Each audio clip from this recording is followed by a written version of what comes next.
కలియుగ ప్రత్యక్ష దైవంగా భావించే తిరుమల శ్రీ వెంకటేశ్వరుడి హుండీ ఆదాయానికి శ్రీ అయోధ్య రాముడు పోటీ పడుతున్నాడు. జనవరి 22న ఆలయ ప్రాణప్రతిష్ఠ జరిగిన మరుసటి రోజు 5 లక్షలకు పైగా భక్తులు అయోధ్య రాములోని దర్శించుకున్నారు.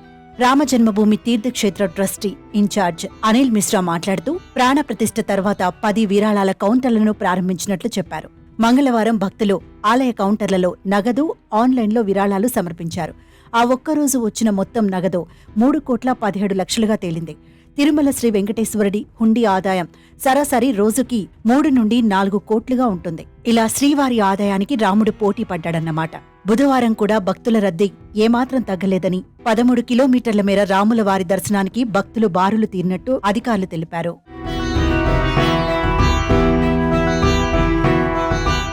ఇక కలియుగ ప్రత్యక్ష దైవానికి ఏటా కోట్ల రూపాయల ఆదాయం వస్తూ ఉంటుంది.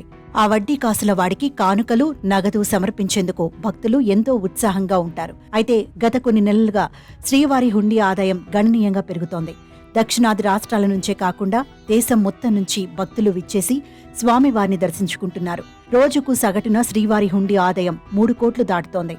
ఈ క్రమంలోనే 2023 ఏడాదిలో మొత్తం శ్రీవారి హుండీ ఆదాయం 1,398 కోట్లు వచ్చింది. గత ఏడాది కాలం నుంచి స్వామివారి హుండీ ఆదాయం ప్రతి నెల 100 కోట్లకు పైగానే సమకూరుతూ వస్తోంది. గతేడాది జూలై నెలలో అత్యధికంగా 129 కోట్ల హుండీ ఆదాయం లభించింది.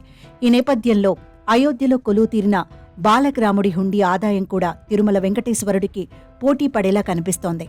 అయోధ్యకు ఏటా 5 కోట్ల మంది భక్తులు వస్తారని అధికారులు అంచనా వేస్తున్నారు.